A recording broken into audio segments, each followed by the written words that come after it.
السلام عليكم متابعيني، شلونكم؟ وش اخباركم؟ اليوم جبت لكم كاسيتات القيثارة الأصلية القديمة، وبصراحة بعدها ما مستخدمة بالسيليفون. مثل ما تشوف الرزمة مالتها هاي قبل كان يجي الكاسيت والمسجل كنا نسمع بيه أغاني تسجيلات.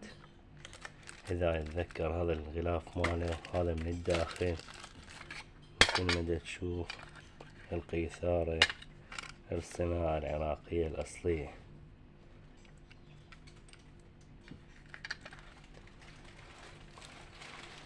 تحياتي لحضرتكم جميعا.